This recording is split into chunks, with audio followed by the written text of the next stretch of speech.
back to the showdown here on Free Sports. We've got another game for you coming up tonight. So we've already seen Don Cooney walk away with £2,000. Now it's up to Carl Brown and Zach Shepard to go for the same prize purse. Simon, two players we've seen before on this table, and what are you expecting out of both of them here tonight? Well, both players, when they played in the Super Series a few weeks ago, actually impressed me. Although they ended up on the wrong side of their matches, I think they both had spells in the match where they played well and they looked really good and really solid. And you know, if they can find some of that form tonight and get themselves in front and you know, take their chances, then they've got a good chance of taking away with the money. But as we saw in the previous match, you know, it only takes one mistake here and there, and all of a sudden, you know, it gets difficult out there, and it's whichever player can hold their nerve for me. This is Carl Brown. Interestingly, he's got the little ninja bridge hand glove, which you see a few of the players use nowadays. And he's going to lose the lag, mind. But interesting that I think in these conditions, and you know, we shouldn't over-egg it too much, we are ultimately indoors playing pool, but it is very hot, it is very humid. I feel like something like that, pretty nifty thing to have actually in these situations. He didn't use it last time he played here, and he knows, you know, we've had some pretty hot days over the last, you know, month or so, so he may have experienced it last time he was here, and you know, he's gone out there and, you know, he's planned accordingly. So if that is the case, then that is definitely going to be an advantage for him. Yeah, it's a big game tonight, and £2,000 on the line between two players who are very capable of pushing some of the best right to their limits. We saw that in the Super Series. What are they going to do against each other, I wonder? Zach Shepard with the opening break, left-hander with the cut break. He's straight in. I'll tell you what, that split has come out in a beautiful 50-50 pattern. How about that? Pick a side. He'll be pleased with that. Nice start. Got the black in motion as well. Just something to keep an eye on as the match develops. And yeah, good opportunity. I think yellows will be his choice. The black does go into the right centre pocket, so leave a yellow at the top end of the table for your last ball, and you should have a good opportunity. Both players will just have to mind the shot clock. When they played in the Super Series, the shot clock was slightly different. It was 30 seconds and then 15 at the halfway stage of the set.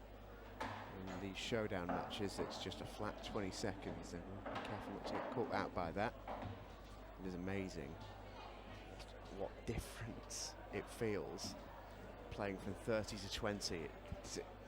It feels like 30, you should almost be running around the table, but now actually, one players are used to it, it feels like an age. When we first started playing with 30 seconds, which for me came in with the Premier League a year or so ago, 30 seconds felt very quick indeed. And now it feels like there's plenty of time at 30. You know, it's, you know, take your time, you know, study your options. But yeah, 20 seconds for the players in this match. I think this yellow drops into the centre. It's tight. I don't think he's got the full pocket.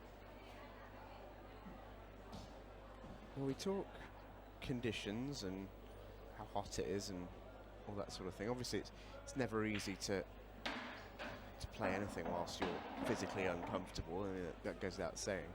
But in a Q Sports sense, we've seen a little bit of a few ripples around the crucible in recent days about the humidity at this time of year affecting the way the balls are reacting. Do you buy into that at all? Yeah, I do. It does make the way the ball reacts different. You know, it's almost, they talk about it being a heavy kind of atmosphere, and the ball won't react in exactly the same way, almost a bit like we feel like we're in when it's this hot, you know, a bit sluggish. But for me, it's more the way that you can get so hot and sticky, and your cue won't cue through your bridge hand as smoothly, and everything just feels trickier than it normally should. And all that together makes it really tough. I'm not trying to make excuses for the players. It really is tough. Well, it doesn't just go to the right centre, it also goes to the top left, and Zach Shepard is on the board. That's a cracking start, breaking a dish to kick us off. Beautifully done from Zach Shepard. Perfect start, Simon. He'll be pleased with that, especially, I mean, he would have sat there and watched those, you know, both the first two players, you know, struggling a little bit out there, so he'll be pleased that he's now on the table and up and running. And from Barrow in Furness, county champion of 16, which is, I mean, incredibly impressive in that part of the world. Good record in money matches as well. 123 lost just 9. Second Biggest frame, loss though Carl Brown to break, was trailing 1 frame to a none. more princely Time pot than his biggest victory. I mean, Carl Brown. His first break. I'll tell you what, one thing. Where's that black ball? Stays on the table. Oh, very nearly 1-1. Okay, now we haven't seen too many go all the way up to the corner pockets. I was going to say it's not the best leave though. He's on. He can take reds. Red to the top part of the table, slightly tricky.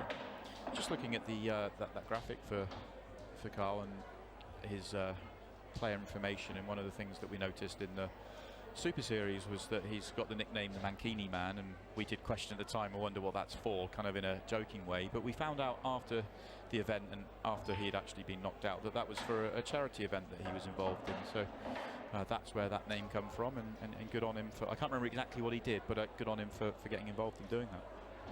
Yeah, quite right too. Not the Mancini Man either. Very much a Mancini. Yes. Not a fan of the Italian football manager and former Leicester City midfielder. So leaving his toughest ball at the top of the table, possibly till last. It's going to be difficult. He's got one on the left-hand side cushion. He wouldn't really want to leave the one on the left side and the one nearest the black as his last 2 balls, but he may be forced to.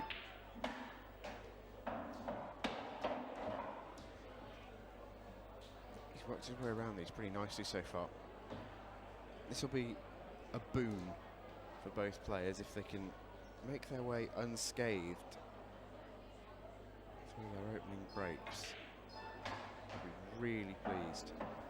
This is where this frame may be won and lost, though. These 2 shots coming up need figuring out. It's so difficult to land on his last ball. That red doesn't double, yellow's in the way. Lots of left-hand side, potentially off the top cushion. Needed more side on it than that. Well, he's got a shot, and he doesn't really have to worry about the black. He knows that's a gimme. He can put all of his eggs into this proverbial basket for 1-1. Shots. Tell you what, Simon, we said it'd be a boon for both players to kick off with a break and dish. That is some start. That was high tariff as well from Kyle in particular. Yeah, he had a clear plan all the way through that visit and made the big shot when he needed to. Excellent start from both. Zach Shepard from the Forest of Dean. Shepton, they call him. He's the World Under 23 Player of the Tournament in 2015.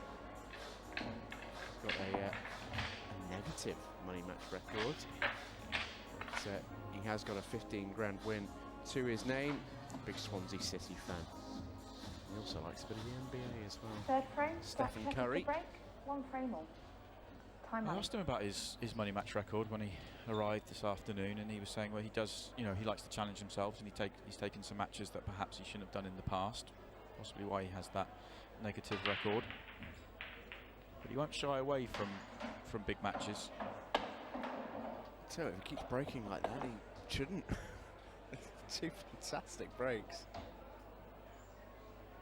Real good example of the cut break and what it can offer. It doesn't need to be hit the hardest. You get splits like this and get a ball down. Absolutely all you need. But that first shot was tough, under shot clock pressure as well. And the problem he's got is having got such a good split, this is now open for Kyle. It's actually really unlucky. At first glance, you saw that split and you thought, oh, great opportunity. He's going to get another good opportunity to clear up and another break and dish, but he didn't actually have a good first ball on. In the end, he had to take a long plant, which was odds against making. So, touch unfortunate for Zach.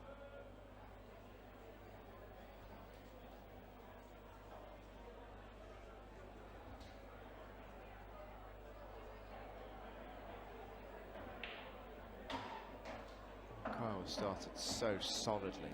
He'll back himself to take these out. He's got a little bit of work to do. He's landed, I think, quite straight on this. Straight's not ideal. Hard to land nicely on the next ball from here. At just enough angle. And He's got a tricky plan, I think. Don't think he can get through to the second ball. No, he can't. This is tough. That was really close to being brilliant. Just went that extra half a roll too far.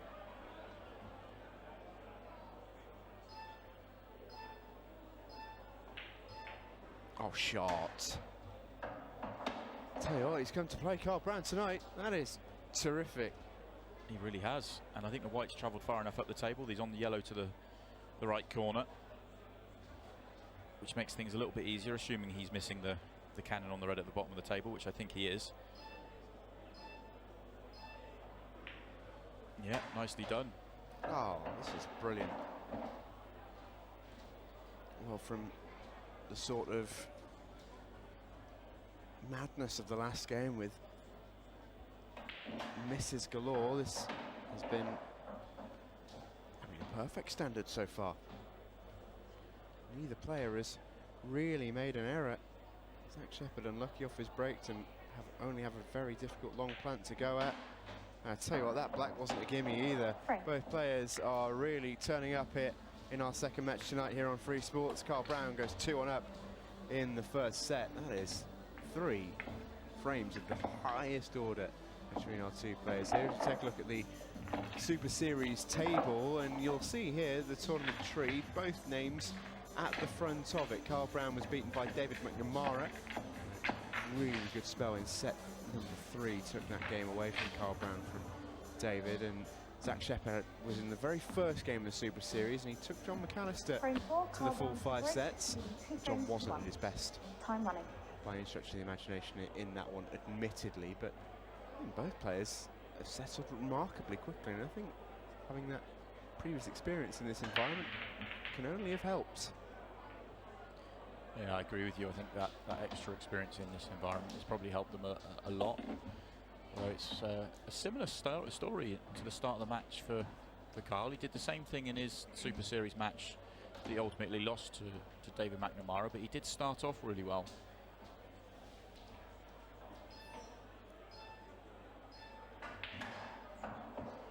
He's a little bit unlucky with his break there, and another good one, sort of similar to Zach.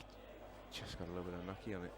In Zach's sense, he only left a really tough long plant. In Carl's sense, he's come up dry. No real errors so far, which is, I mean, it's been brilliant to watch. The two different sides of pool drama, I suppose, Simon. We saw in the first game, it was nip and tuck in a very different sense. You never quite knew what you were going to get from shot to shot, but these two so far, and I don't want to jinx them by any means, still very early in the game, but playing a brilliant standard. Yeah, they are. But I think what we've seen all the way through the Super Series is the fact that we've seen these brilliant performances, you know, all the way through the match. We've seen some players doing it. We saw some great performances through the Super Series, but we also saw a few periods of play where players struggled. And I think it's the format of the shootout rules, playing very short shot clock, having the pressure of the set clock, having the pressure of the shot clock. I think when you finish out of position, when you finish tricky, it's hard to recover, and there is more mistakes in this form of the game. I don't think there's much doubt about that. It forces it. Yeah. It's almost by design, isn't it, the format, to put players under pressure, to force the best out of them.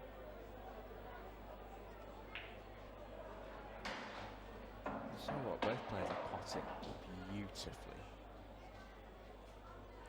This black doesn't really have a pocket, not from where he is now. The black goes to the left centre and it goes to the bottom right, possibly bottom left. Hard to land on it into that pocket, but it doesn't go anywhere else. It's just trying to play, well, I don't quite know where he was trying to get to actually. Possibly coming twice across, trying to land above the black, but yeah, it's not got into that at all. So our first error, really, and it's come from Zach Shepard. This is a little open for Kyle. It's a bit of a shot to nothing. Will not want to go in off, and he hasn't left anything really for Zach to go at. If that had gone in, he'd have still been very much on his clearance. When it hasn't, he's not too fussed.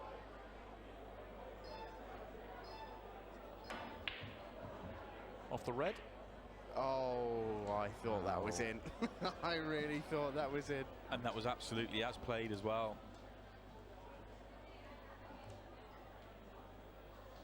Look how close this is. Oh, goodness. Well, if that's as played as you say, that'd have been one of the best shots we've seen on this table. Yeah, absolutely as played. No question about that. But the fact that it stayed on the table gives Carl the opportunity to mop these up.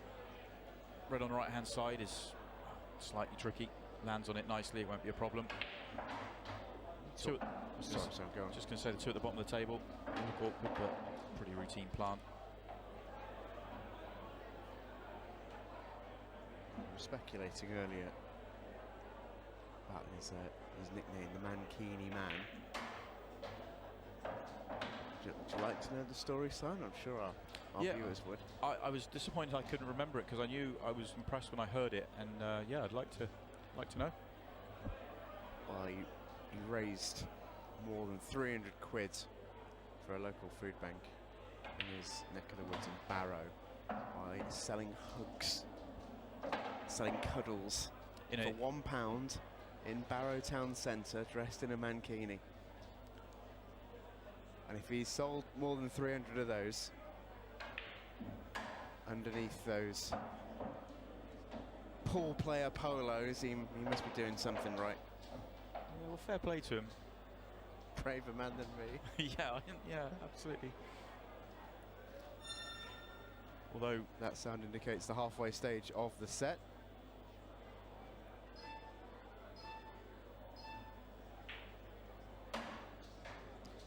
a little bit closer to this than he wanted to, but difference for Carl is that the black will go into the right centre pocket. There is enough room.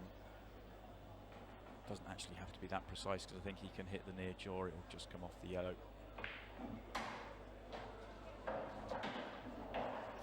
Great chance to go 3-1 up, 2 clear, with a good chunk of this first set remaining.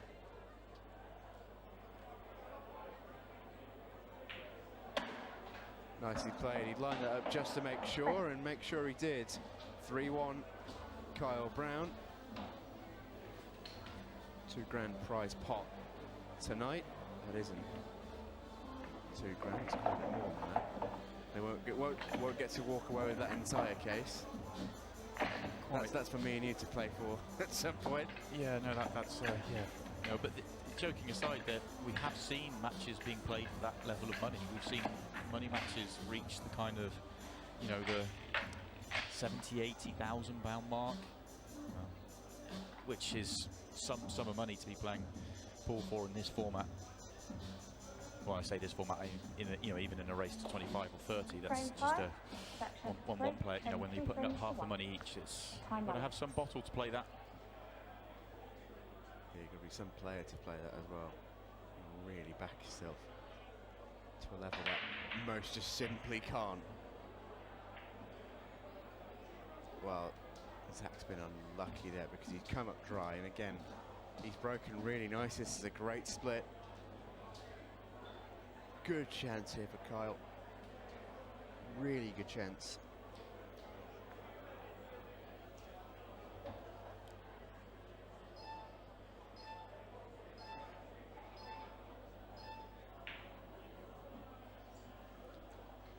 First real mistake from Kyle.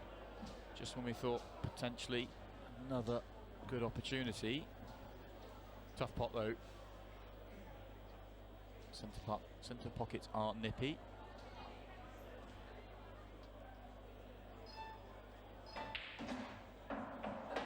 That's lovely. Good news, bad news though. Opens up one red. Has he covered up another? The red may still sneak past the yellow to the bottom right corner. Not this one, the one just above it. Yeah, the fact that he's played the shot that way tells me that it does go. May not be the full pocket, but enough. If he just drops this in, he'll have a red to the left centre.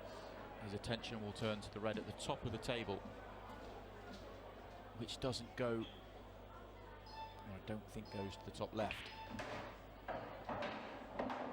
Looking from this camera angle. Perhaps he does have some of the pocket for it. It shouldn't be too difficult for him to drift up the left-hand side of the table anyway and take it to the top right-hand corner.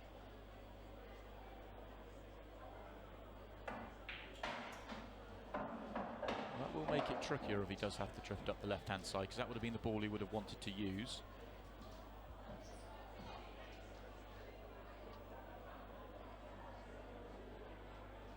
Yeah, you can see the cogs whirring. Extension called.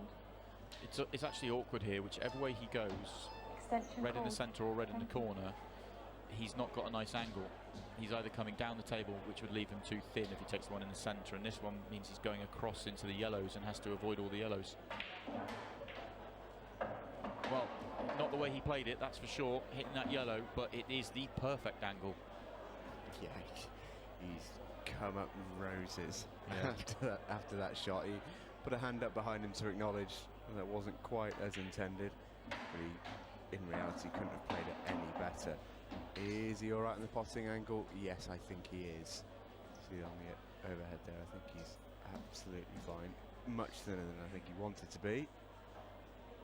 Interesting to see how he plays this. Does he raise the butt of the cue and try and get into the white to control it down the gap of the table? Yes, I think he does. This adds to the tariff of the pot. Well, it's a good pot. He is not on the black. Definitely doesn't go to the top left. I don't think it goes to the top right. Doesn't really go to either of the other corner pockets either as a double. Possibly squeeze it into the bottom right off the yellow. Trying to take, or the bottom left as we look from the overhead, maybe trying to take the pocket back. Yeah, that's what he's tried. It's not really worked.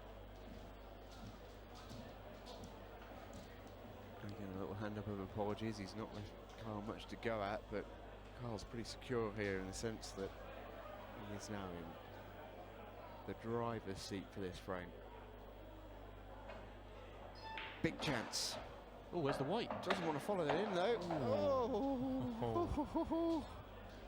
Oh, Kyle. Lucky boy. Can't see any of the yellows at the bottom end of the table now, so he'll just take the one at the top. It's not, he has to be careful on this next shot, because that black, he might be able, oh, he's fouled this time. Wow. He tried first time round and didn't get it. The second time, it flew in. Yeah, no mistake. Yeah. Time That out. is. It's some pot. It's some pot, but he thought he was, if he could pot it, he could just miss the in off. It looks worse than it really is. Still tricky here for Zach. He wants to take the yellow over the pocket. If he takes the yellow over the pocket, he's not guaranteed position onto the black. If he plays the plant, it's not easy. Oh, that's come out nice. Oh, he's got away with that one. Yeah, again, it's not as played. You could see by the way he held his hand up straight away. Not as played, but, well, it goes in all the same. Yeah, he won't mind. Frames are frames are frames are frame. It's 3-2. Both players riding their luck at points in this one. This is coming up next week for you on Free Sports. Lee Killen versus Daz Cheatham. $3 grand on the line from 7 o'clock on Monday in 7 days' time. And the main event that evening for $3,500. Gaz Higgins against John Sullivan. Couple of fascinating Frame six. matchups. Really looking Well forward to done. both those Using games. 3 frames to 2. Time running. Well, you've quite often said on air, Simon, is what makes a good showdown match is the parity between the two players. I think in next week's encounters, we have that. We have a couple of really enthralling games. Yeah, we have done all the way through. I think the organisers have done a really good job in getting some really nice matchups for us. One of my friends messaged me this afternoon and said, "Oh, what's going to happen tonight? You know, what do you think? And who do you fancy?" And I can't call it. I can't call either match, and it's exactly the same next week. I wouldn't really know where to start in trying to call those matches. And that should make for a fascinating matchup. Yeah, I totally agree. Kyle has elected yellows here. He's got one of his problem balls out, but he's got a bit of an issue on the right of the table, as you can see. The black and that yellow need solving. He's called his extension to try and figure that problem out, Simon. What can you conjure up with your protractor? It doesn't actually have to move anything if he doesn't want to. Everything has a pocket if you want to play precise position. But I don't blame him for the safety shot, because reds aren't nice here either. And if the further he goes through the finish with yellows, the easier he'll make reds. And he was far from a guaranteed finish. That's, I think, the reason for the good choice. Oh, that's not what Tech played. He wanted the red to go much closer to the pocket. He's got a good white ball, that much he will be pleased with. It's a total snooker called, but the red that he played isn't where he wanted it to be. This isn't the easiest of hits. To get the white safe again. Didn't have to hit a cushion because he was snookered, so good hit. I suppose even though Zach could, if he wanted to, go for the finish here. I'd be surprised if he did. Yeah, he just plays the safety. That was a deliberate miss. Didn't want that to pop. It is off the cushion. Just here, Kyle confirming with the referee that this yellow's off the cushion, so he's just going to bump this one over the centre pocket. If it was frozen to the cushion, it wouldn't count as hitting the cushion when he plays that shot. So he'd have to either hit another cushion or have the cue ball hit the cushion. So it's definitely worth confirming in that situation. You have to hit the cushion after contact with your object ball. He's also forced Zach to get rid of that red over the pocket. That's not actually bad news for Carl, because that frees up a pocket for one of his yellows potentially. I think he might be playing this red off the yellow and play it really firm. Hope the yellow goes up the table to develop the red at the top half of the table. Yeah, that's what he's tried. And he's knocked it out enough. That red does go to the top right now. So now he has one bad ball, and that's the one to the top left. And you called it a couple of shots ago. He was trying to get it into that top left-hand corner, and he's put it safe. So he's trying to solve a problem he created. I mean, you say it's a bad ball, it is a awful ball. Yeah. This is difficult. He's gone straight after it. He's got a little bit of luck there, and I tell you what, it's now got a pocket. It's not going to be an easy shot. It's not an easy pattern for his final few balls, this, but he's got something to go at, and that's better than what he had before. He's got a shot. He can get on this red. Well, he's decided not to. I thought he was probably deep enough in the finish that he maybe was forced into going for that, but felt he could take this pocket enough. And he probably has. I think it was probably worth going for the finish.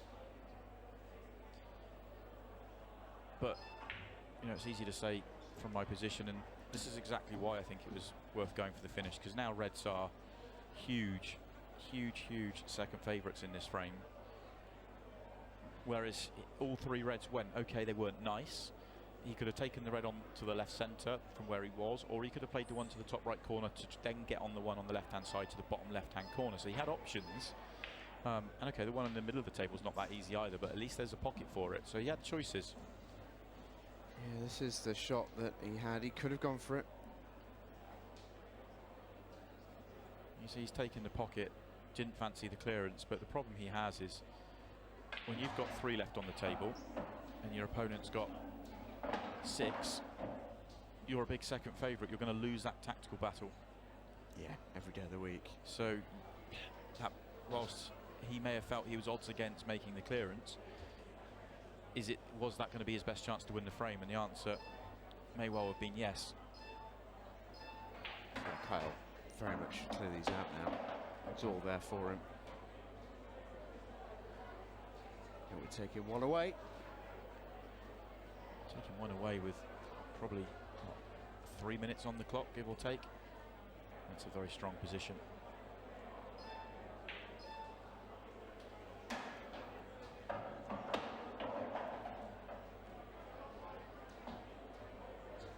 Come up okay there. You can see the potting angle of this yellow, and it will take him naturally onto the yellows at the other side of the top of the table.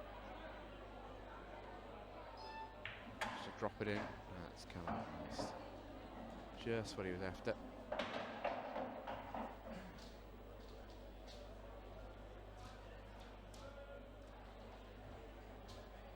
He's played with quite a lot of composure so far in this match, making 20 seconds look like quite a long time. Yeah, agreed. I've been really impressed with both players, but in particular Kyle. I think he's been excellent so far.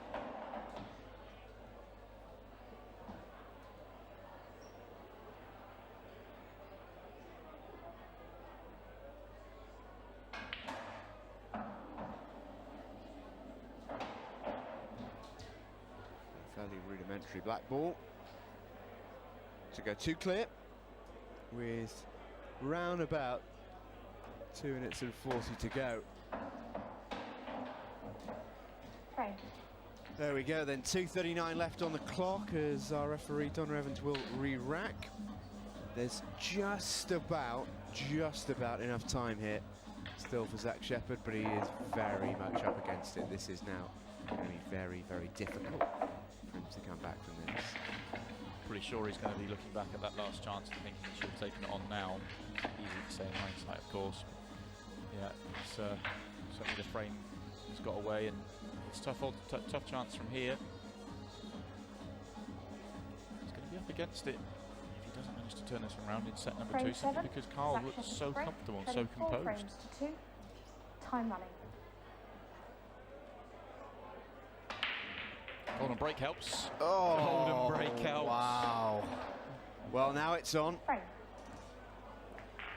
Can you believe it? When he absolutely needed it, this was never anywhere else. Well, it's very much set back on. It's set back in the balance. 2.5 minutes now. It's a very long time, and if Carl Brown breaks dry, this is right in the balance, Simon.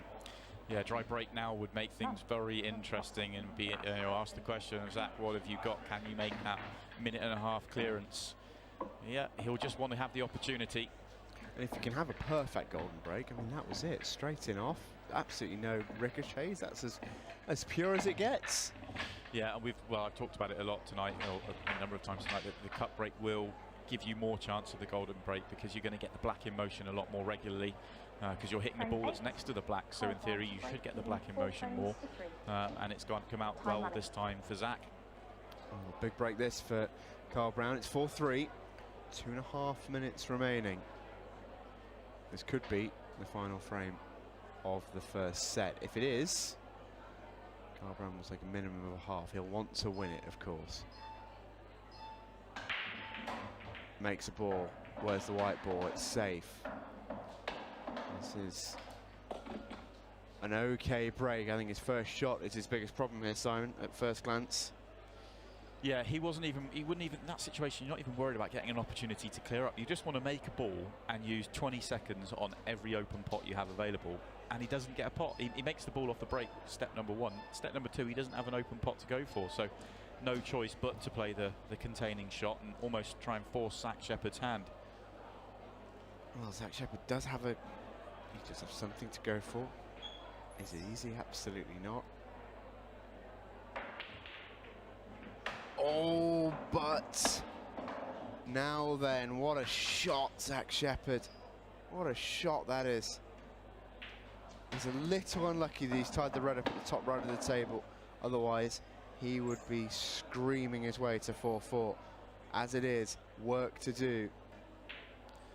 There's enough room to double that red, I think. It's very tight. I think if he can get to the centre of it from almost the bulk line, then no, looking from the overhead, then perhaps not. So he is going to have to move it. And it's hard to leave an angle on a ball to move it.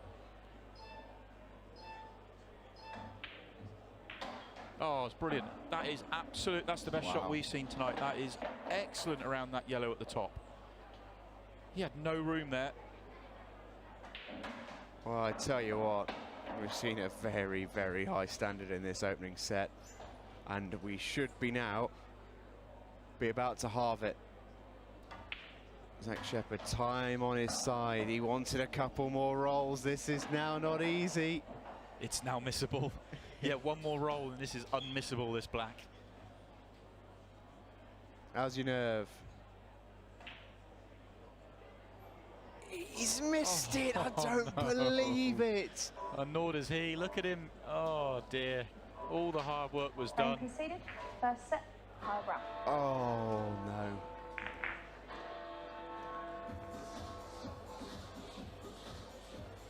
What a game this is. What a silly, silly game this can be. Maddening for the players, brilliantly entertaining for us watchers. Absolutely remarkable finish. He did everything so well. That to get to the black from the position he was in, phenomenal. But he's just half a ball roll off, completing the tie. Our second set is coming next. You don't want to miss it.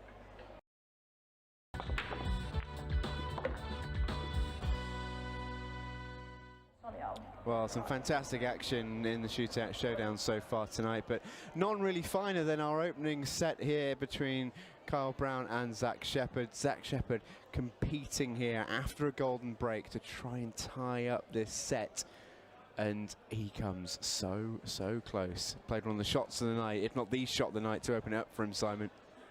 Really did, yeah. He did all the hard work. Great shot to get himself in on this visit, and then that cannon had to be so precise to go around that yellow at the top of the table. All the hard work done. All he has to do is land nicely on the black. You see there, he played it with a lot of check side to play on the black to the top left. He could have gone another way. He could have gone across the face of it, played for the black into the centre. But that check spin has killed the white off the cushion and just left it awkward enough. Still fancied him to make it, but not this time. Could be a big miss. Kyle Brown takes the opening set then. It means Zach can only force a decider. And Kyle doesn't even have to win this set. Reminder, if it ends, for example, 3-all or 4-4, half point each, Kyle walks away with the pot. Here we go then, Kyle Brown with the opening break of set number 2. He played brilliantly throughout set 1. Probably, Simon, if we're honest, the deserving winner of that set, but he's not going to get an opening go at this one, despite a good break. You're absolutely right. He deserved to win the set. He almost didn't because of the way it ended up with that golden break and that great chance from Zach. But Kyle did nothing wrong throughout that whole set. I think he missed one pot. He played really well, took all his chances, or nearly all his chances, and yeah, was the better player in the set. It's not a bad opening gambit from Zach Shepard. He clearly didn't want to be reds. Yellows was the choice, and it was a difficult opening pot, but he's made it look pretty good. This is not an easy second. Done well. Still not easy. The yellow he's just moved isn't particularly nice to land on. It's not too bad, but there's the one nearest the bolt line on the left-hand side. That is slightly trickier.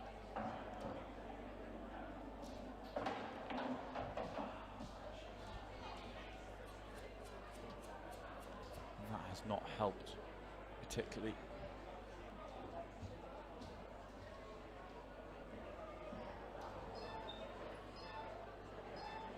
Shot clock ticking.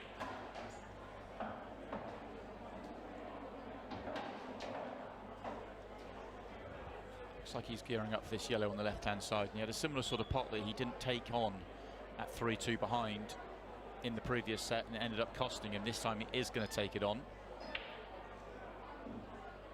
And shots. He's going to make it. The yellow by the black does go to the left centre. Just going to be able to hold the white here. I think he's straight enough to be able to do it. That was a great shot down the table. You can see enough of this yellow. It's actually not that easy to land nicely on the black, though. I think if the black goes to the bottom left-hand corner, and he's just come round to have a look now, it's okay. If it goes to the bottom right-hand corner, then it's a pretty simple job. Yeah, it does go to the bottom right, so it was easier than it looked, actually.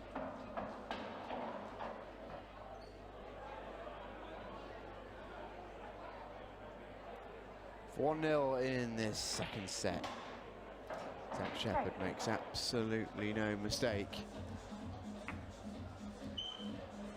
Oh, great reverse dish from Zach. This is what we've got to come up next week. Lee Killen, Daz Cheetham go head-to-head for 3K. Gaz Higgins and John Sullivan compete for 3.5. The money's getting bigger, isn't it? Next week. So money biceps. Yeah, well, that's true. Wouldn't want to be the man taking on Daz for 3K? I To be honest, I don't want to take anyone on for that sort of Second level frame, of money. Zach There's Shepard to break, leading 1 frame to 0. need lots of bottle Time for that. running. Yeah, some great games lined up there. It really is. Should be a great night next Monday. Do hope you'll join us. We'll be live in the same place, same time. Black's on the move again, but this time it avoids the middle pocket, and Zach also comes up dry. It's what I find sometimes with the cut break. When it's going well, you know, it's great, but sometimes with the cut break versus the front break, bad front break quite often yields a ball. Bad cut break very seldom does, it seems. Yes, Kyle is very unlucky with that opening shot. It was a great effort to play the 3-ball plan. Have a little look at this. Really clever go. It's unlucky. Yeah, it was a good try, but I do agree with you with the cut break. Actually, if you get the cut break wrong and you don't catch it well, you're almost destined for a poor split. Ball's not to open up particularly nicely, and probably not going to make a ball. Whereas you can get away with a front ball break every now and then.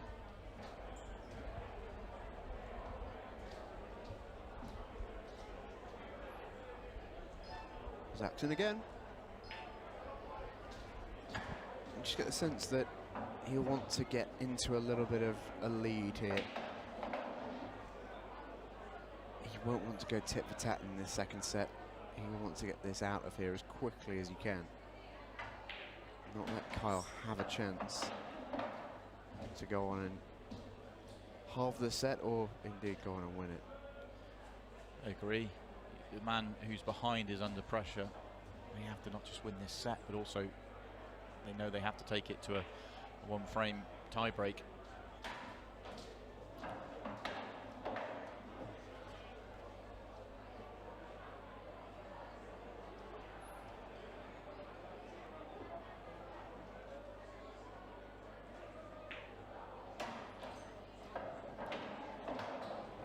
Work this finish out really nicely so far. Good couple of cannons just to nudge things open.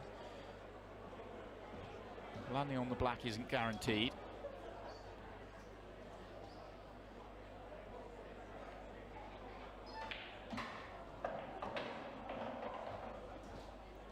Which way does he play this?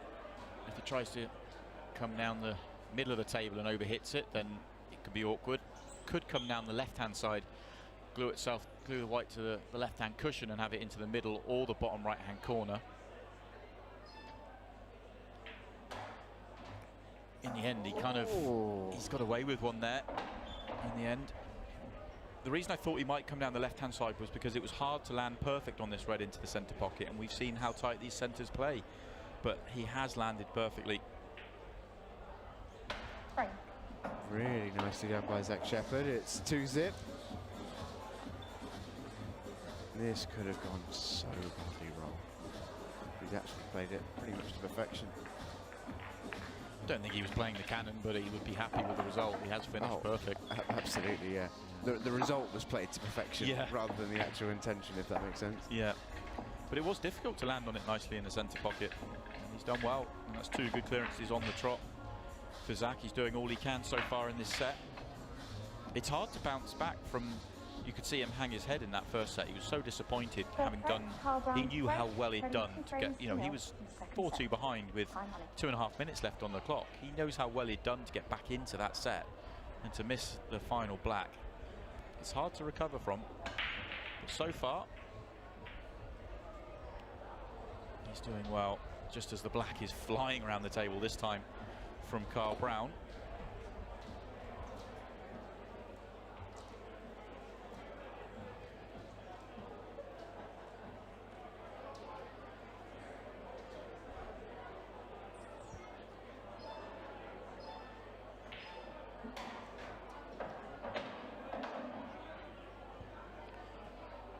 Sure if the red at the bottom of the table goes to the bottom left.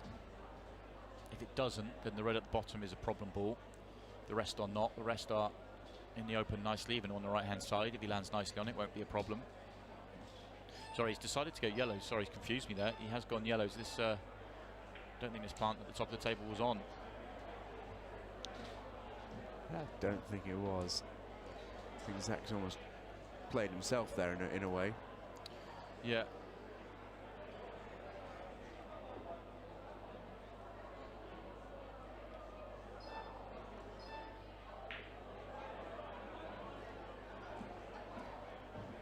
It's not too bad from Kyle. Hasn't left any of the yellow at the bottom of the table on. Don't think he's left the 2 yellows to the top left. Maybe a cut back to the top right.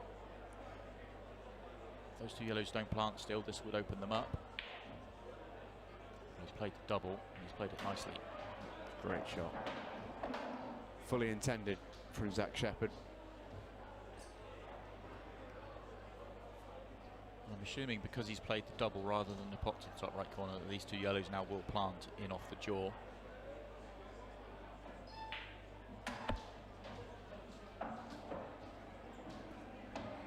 Yeah, you do. You can see that there. Just play it at a nice pace.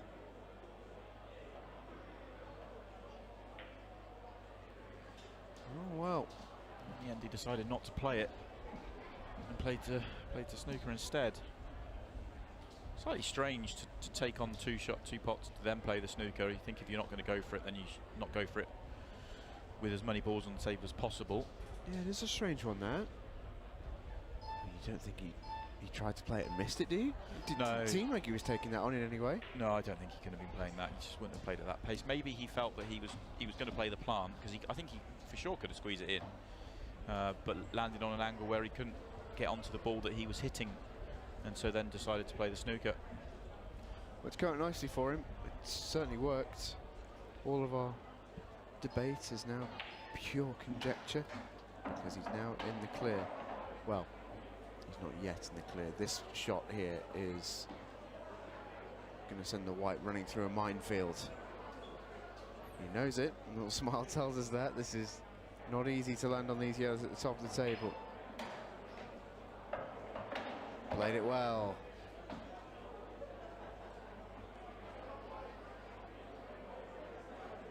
Just got to make sure the yellow doesn't move away from the pocket, which he's done nicely. He's done well in this second set, hasn't he? Really responded well. Yeah, come out firing. Come out firing.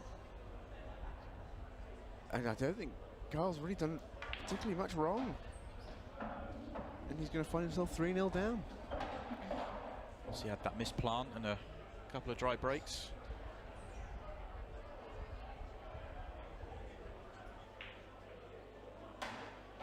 And there it is, simple as you like. 3-0 Zach Shepard in set number 2.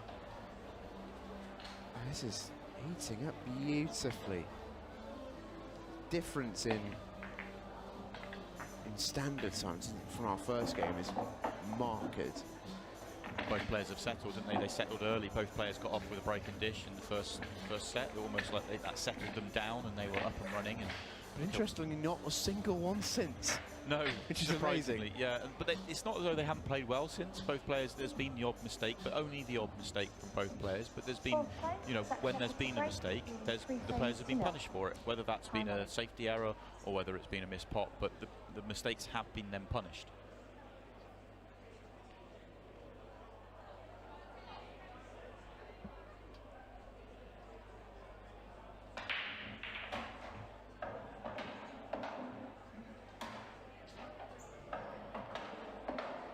First time in a set, ball is made off the break.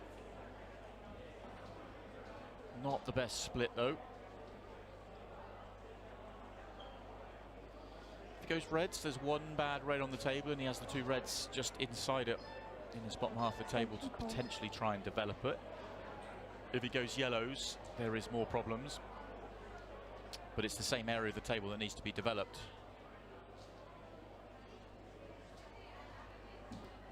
Could make a case for both, but I think he's eyeing up reds.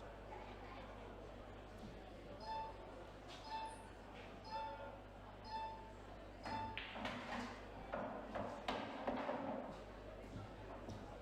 think he's got the position on the first shot all wrong. I'm not sure he's on the next ball. Maybe just on the one that's nearer the middle of the table in the bottom half. Yeah, he is. Oh, and then misses the pot. That's a rare error. We've not seen too many of those. Almost unforced errors from either player. That is a straight up miss, not caused by anything else other than pure user error. Zach Shepard lets Kyle Brown back in. He Might regret it. Oh, what an opening shot that is. He'll want the red to drop, and it hasn't. If the red had dropped there, this could not have played any better. As it is, that red being over the pocket is now a problem. He'll want to shift it.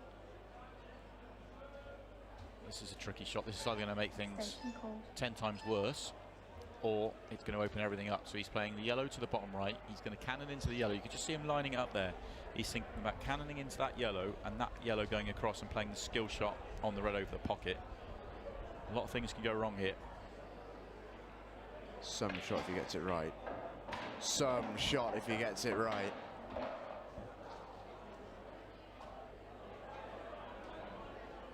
Oh, brilliant. Yeah, excellent shot. Really, really good, that. That's proper top level pull.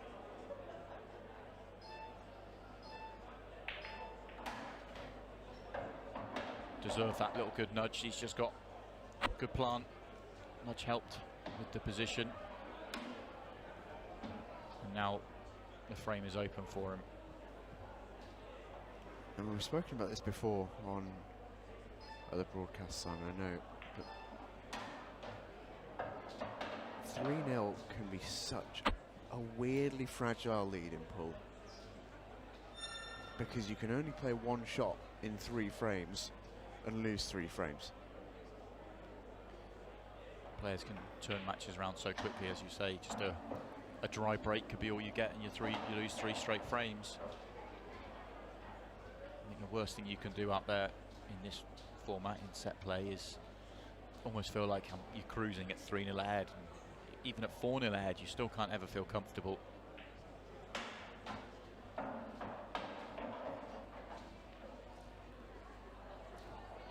Wouldn't have wanted to have to go in and out the bottom half of the table to get onto this black, but all the reds are out the way.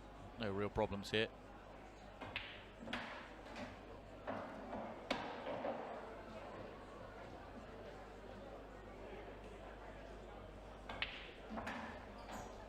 Easy as that for Carl Brown.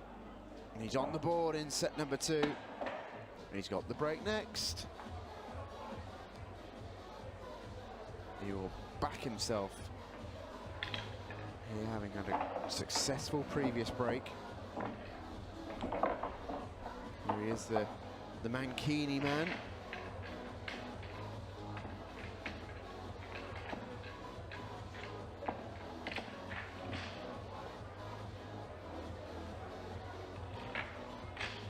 Roger Federer fan, Rangers supporter. A lot of people are Roger Federer fans. Fifth One break, great sportsman Carl Brown to break, trading 3 frames to in 1. every sense of the word. Second set. Time running.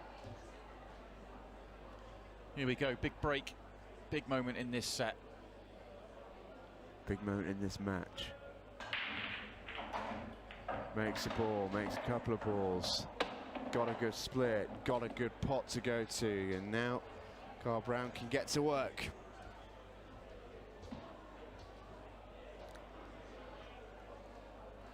I don't think there's a really obvious finish, but he's got something to go at.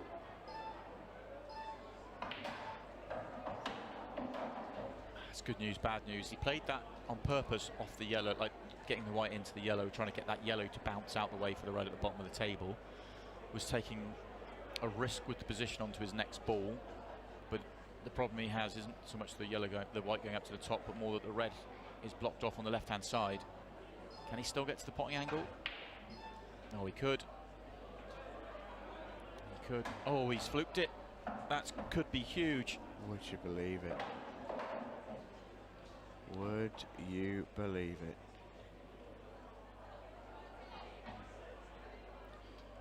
What has he landed on now that he's made the fluke? Tough right into the centre. Oh, lovely. That's killing. Really nicely, and now he's in perfect position.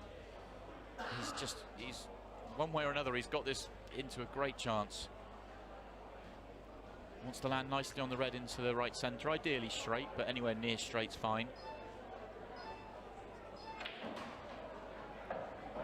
That is not fine. No, that's a long way from fine.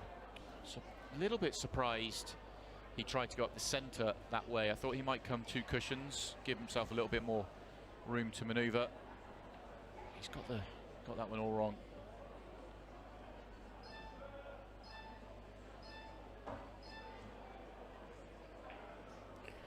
It wasn't necessarily end of break. If he'd have caught that ball half ball, the clearance was still on. But alas, no.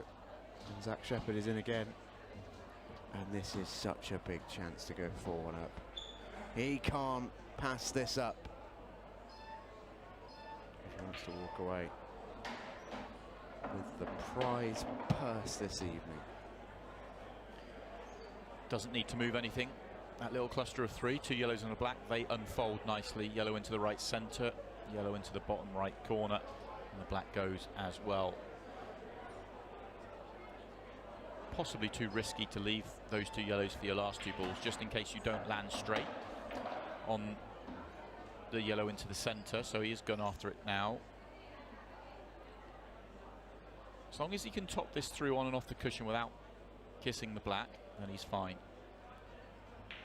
Yeah, and there's enough room.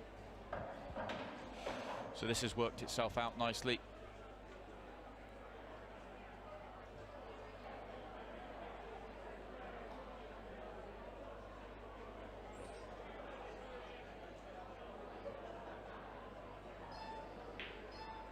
I think if you're Zach Shepard here, you're absolutely delighted with how this frame's gone. Should take the yellow to the bottom left first, I think, in an ideal world, just in case you finish off angle on the yellow to the bottom left and it's difficult to get on the black. But he's finished straight enough, he can just screw back to the centre of the table.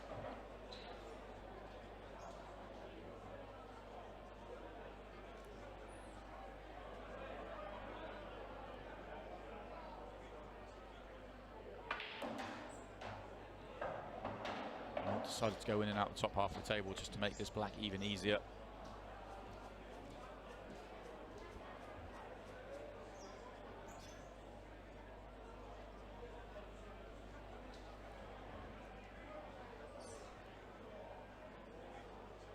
Pressure pot.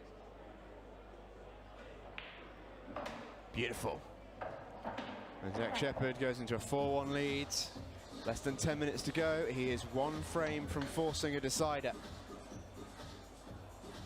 And then from Caldecott in the Forest of Dean.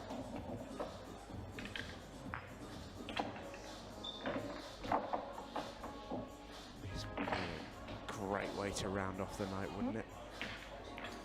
Can we stop the match Looks clock, odds please? on that we're going to a tie-break frame. Both players, if Zach does complete victory in this set, both players would lag for the break in what would be a deciding tie-break frame. One frame a ball for £2,000. Frame 6. Zach Shepard to break, getting 4 frames to 1. Time running.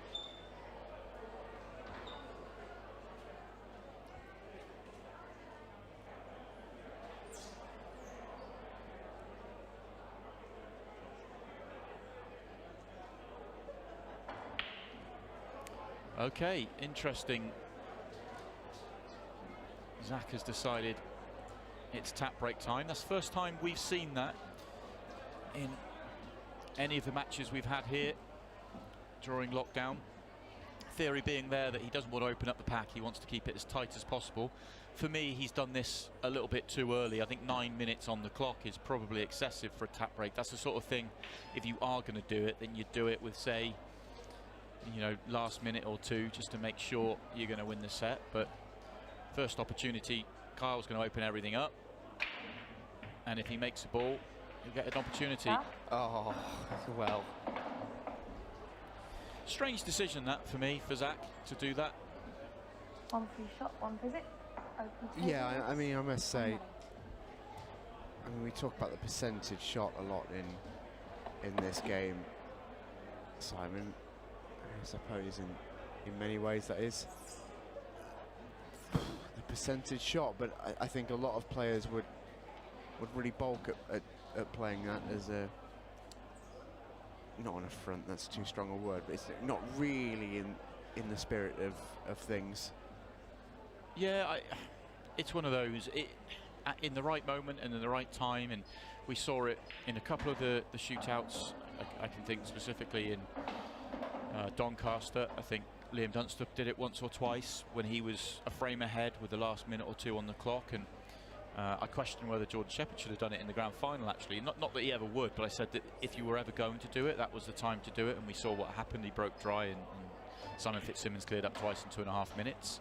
I just think in this situation with 9 minutes on the clock, first opportunity that Kyle had, he was always going to slam into the pack and open things up anyway, so you're not gaining anything on the clock that really. Okay, he's gained the opportunity because Kyle didn't make a ball when he went into the pack, but I just didn't think it was tactically the right decision. Yeah, just seemed a little bit unnecessary, really. He's been breaking so well.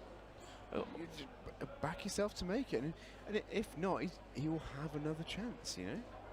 Yeah, and in terms of whether it's, you know, within the spirit of the game, you know, that's for other people to decide. I think one of the things I would say is that Ross McGuinness, who is one of the absolute legends of the sport, when he played in the shootout when we were up in Falkirk, I was wondering whether he would use that tactic if he was ahead in the match, and spoke to him after his match. Actually, I think it was on commentary, and he said that he felt in this format, with the way the game has developed, it was probably not quite the right thing to do and in the spirit, and it's not something he would ever do in that situation. So I found it fascinating to hear from a legend that was his thoughts on it.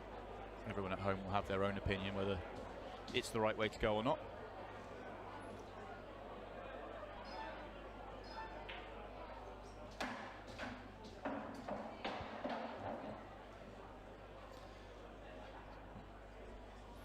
One thing's for sure, it's absolutely worked.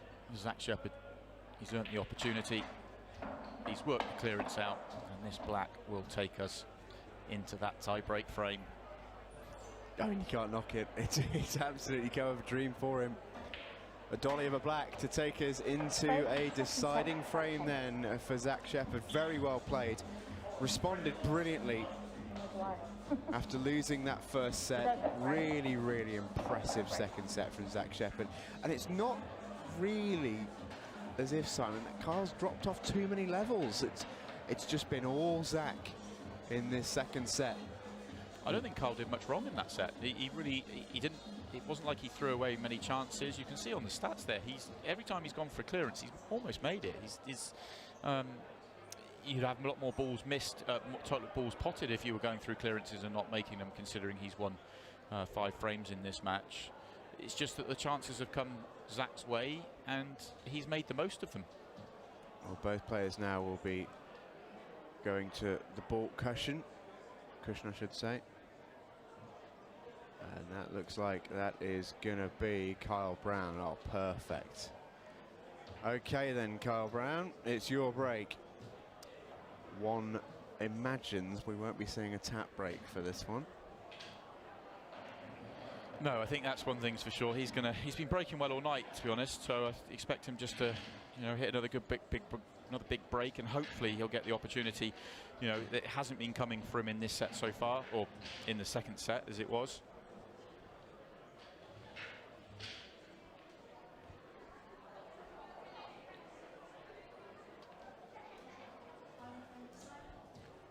Here we go then. All Kyle will want is to make a ball and have a shout.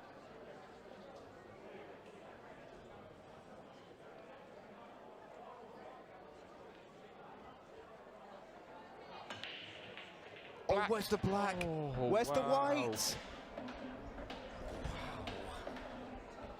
The drama. Oh, we both in the commentary box threw our hands back. Carl's thrown his hands back. Oh.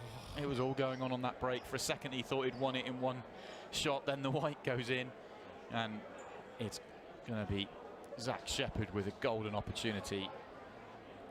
I mean, it's not all over. He very nearly had a golden duck. Can you imagine breaking a golden duck and losing 2K? Oh, imagine that. After what happened last week, I'm not ruling anything out in this series, but this is a big chance now for Zach. It's there for him. Still an open table, of course. Free shot used to pot his first ball, so it's still open. Now he has taken yellows. Okay, he's not landed nicely. He's just come far enough down the table, though. He's on this yellow to the right centre. The control of the cue ball is taken away from him a little bit, being on the side cushion. Doesn't want to nudge the yellow safe that he's going into. And he sort of has. That's not ideal. The yellows do go to the left centre pocket, both of them independently of each other, I believe, but certainly the top one goes. He may have to play a plant first. I'm not sure if he can get to the one over the pocket or not.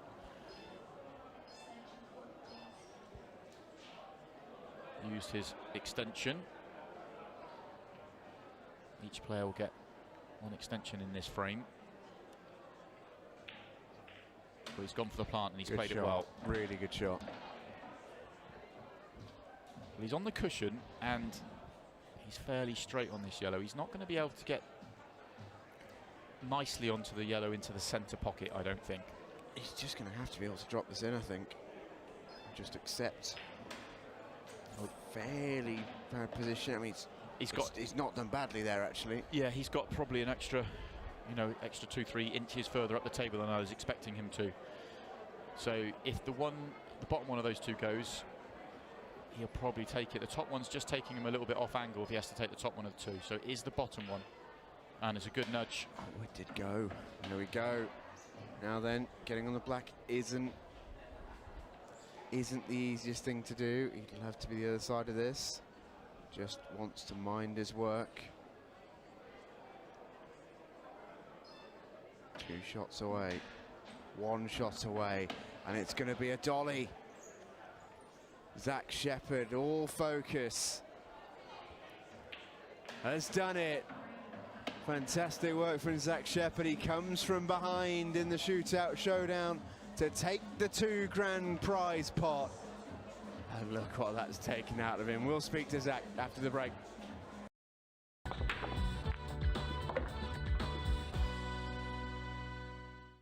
Welcome back to the shootout showdown on Free Sports. We are done for the evening, Simon. 2 very, very interesting games, both very, very different matches as well, I'd say.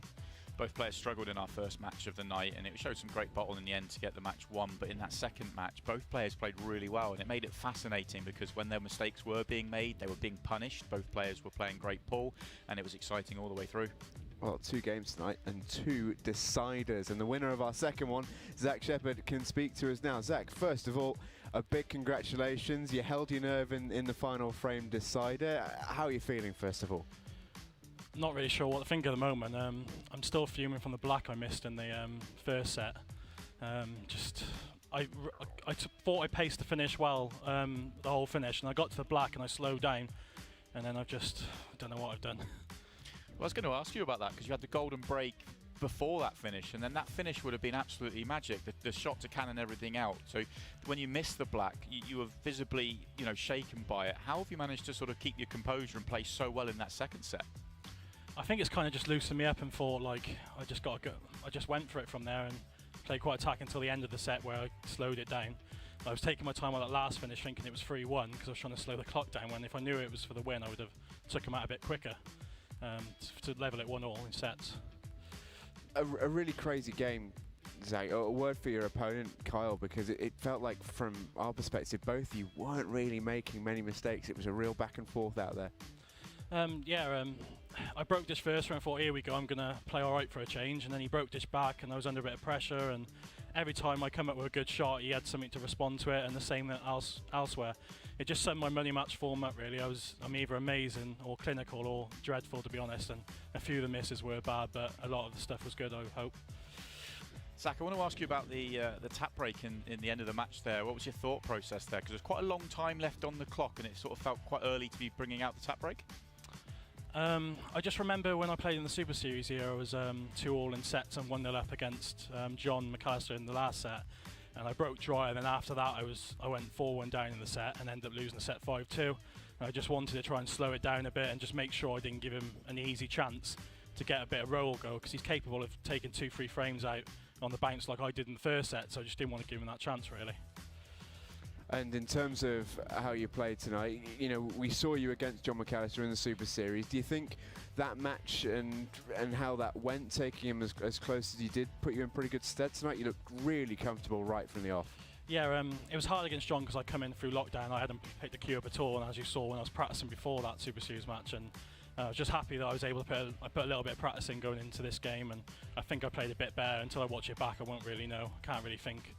I just knew I played a few good shots. And well, very modest of yourself, mate. Myself and Simon have been waxing lyrical about the pair of you's performance in that second match. Some great pool played by both, and congratulations on the win. Thank you very much. I'm hoping Martin will give me a game now. He's been ducking me for a while, and hopefully we can get the game on next month here. So call out. This is the next level. Absolutely love it, Zach. Congratulations on the win, mate. Thank you very much.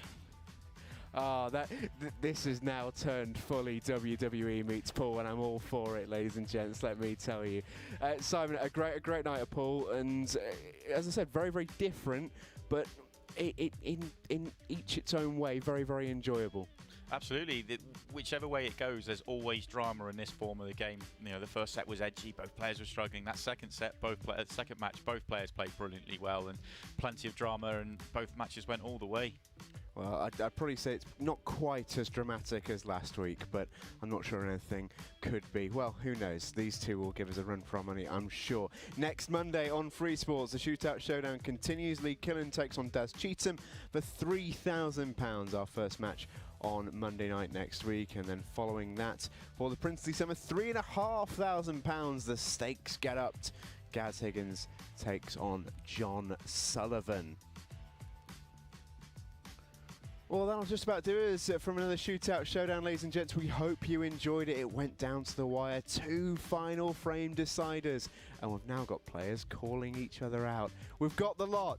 We'll see you next week. Too fast, too fly, too flaunty, too gas, too high, yeah, we on it. We go wherever the crew going. I'm ready, so tell me who want it.